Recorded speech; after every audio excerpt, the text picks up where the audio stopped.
Robin Hood Padilla has filed a bill that will bring down the age of criminal liability to 10 yeyears old for those who commit heinous crimes. Isinusulong ni Senador Robin Padilla na ibaba sa 10 taong gulang ang age of criminal liability. Isinusulong na panukala ni Senator Robin Hood Padilla na pababain itong ating minimum age of criminal liability. Ba't nga bang ibaba ang age of criminal responsibility sa Pilipinas? Muling uminit ang usaping yan dahil sa panukala ni Senator Robin Padilla. Alamin natin kung bakit. Noong 2019 ay inulat po ng Philippine National Police na mahigit 12,000 na minor de edad ang nasangkot sa krimen mula 2016. Ang mga nangunguna pong krimen ay ang panggagahasa at pagkasangkot sa illegal na droga ng mga kabataan. Sa mga nakaraang taon, patuloy ang pagkasangkot ng mga kabataan sa mga iligal na aktibidad. Isang halimbawa na rito ang isang minor de edad ang nakasuhan ng murder sa Caloocan dahil sa pagpatay sa isa pang minor de edad na walang habas na paghampasin ng 2x2 na kahoy ang sospek ng biktima. Ang sospek, pinatay niya yung pinagpapalo sa ulo ng 2x2. Bata po ito, bata. Noong 2021, matatandaan ang labis sa pagkabahala ng publiko sa walang awang pagpatay sa magkapatid na si Crisville Louie, 16 years old, at si Crisel Guain, 18. Sa loob mismo ng kanilang tahanan sa North Cotabato, nang lumabas sa investigasyon na mismong ang kanilang 16 years old na adopted sister na si Janice ang nagplano at nagsagawa ng krimen. Noong 2022 po, isang minor de edad ang nasangkot sa pagkidnap at pagpatay sa isang pharmaceutical executive.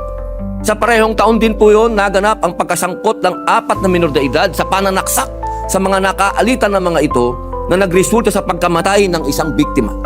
Itong taon lamang po sa Pampanga, isang 6 years old na batang babae ang ginahasa ng sarili niyang mga kalaro. Mga batang edad na 8 years old, 10 years old ang gulang.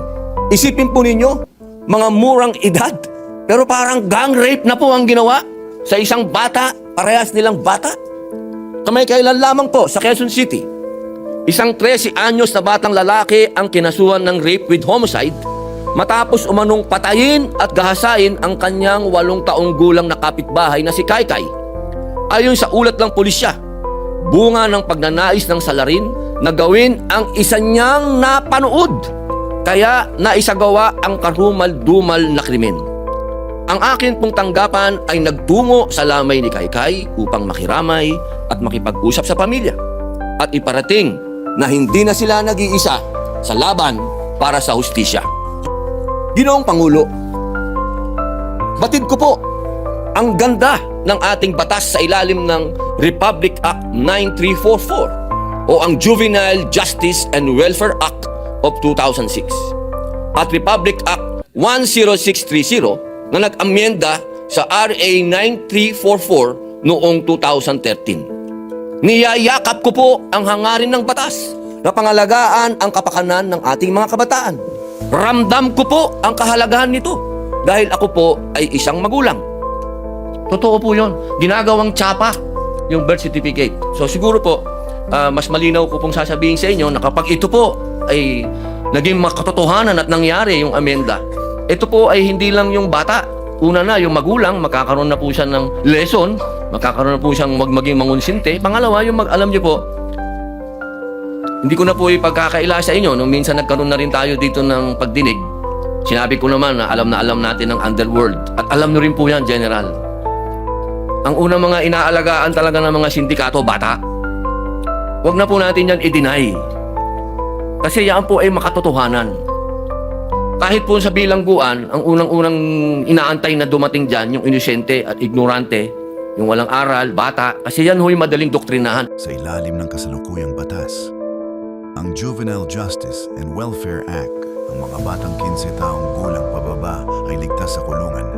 Pero ayon kay Senator Robin, ginagamit daw ng mga sindikato ang mga bata para gumawa ng krimen dahil alam nilang hindi ito makukulong.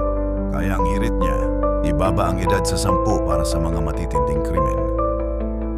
Meron po akong inihandang video para lubos po nating maintindihan ang mga nagaganap. Ginahasa umano ang isang batang babaeng 6 na taong gulang ang mga itinuturong gumahasa po sa kanya mga kalaro niyang 10 at 8 taong gulang. Pinagtutulungan naghahasain ang isang 8 anyos na batang babae ng mga minor na edad na lalaki na may edad na 11, 12 at 15 anyos. Isang batang babae na 3 taong gulang lang ang pinatay at umano'y ginahasa. Suspect ang kanya mismong kuya na edad 17. 38 saksak ang tinamo ng biktima matapos looban ng 4 na lalaki. Arestado na ang 4 na sospek. 3 sa kanila, mga menor de edad. Ang grade 10 student ang pinagbubugbog. Ang 2 ng bugpo, parehong grade 9. Tulak ng iligal na droga nang magamit ng mga menor de edad sa kanyang operasyon.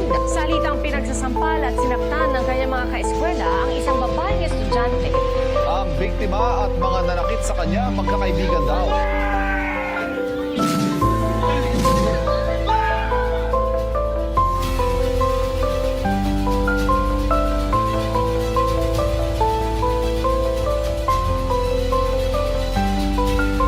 Kaya po namin nagagawa magnakaw kasi alam po namin na hindi kami mapaparusahan. Hindi ko naman maano, bata ka naman. Sabi niya sa pulis, "Di ba kuya, hindi pa man kami makukulong kasi minor de edad pa kami."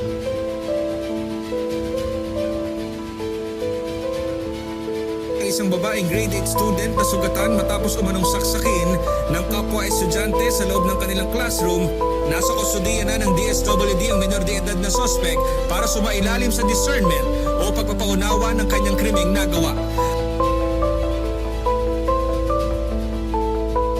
Isa sa mga suspect sa pagkidnap at pagpatay sa isang pharmaceutical executive ay menor de edad. Sa kalunos-lanos na sinapit ng 14 anyos na dalagita sa Camarines Norte, alinhinan siyang ginahasa at saka pinatay.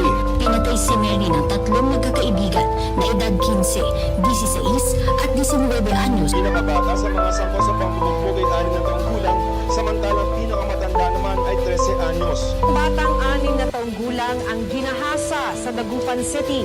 Ang suspect ang 14 anyos niyang kapitbahay. Sa mga nangyayaring krimen sa bansa, marami dito ay sangkot ang mga kabataan. Yung bang mus-mus pa talaga ang itsura pero gumagawa na ng krimen.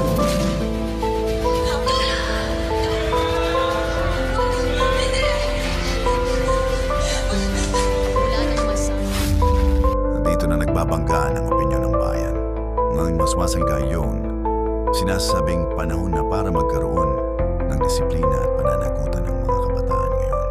Sabi nga ni Senator Robin, para rin daw ito sa proteksyon ng mga bata para hindi sila magamit ng masasamang elemento. Pero ang mga humihindi, gaya ng mga human rights groups at psychologists, naninindigan na ang mga 12 taong gulang ay bata pa. Ang utak daw nila ay hindi pa fully developed para malaman ang buong konsepto ng krimen. Imbis na kulong, ang kailangan daw ay tamang gabay, rehab at pananagutan ng mga magulang. May isa pang malaking hamon. Handa ba ang sistema natin?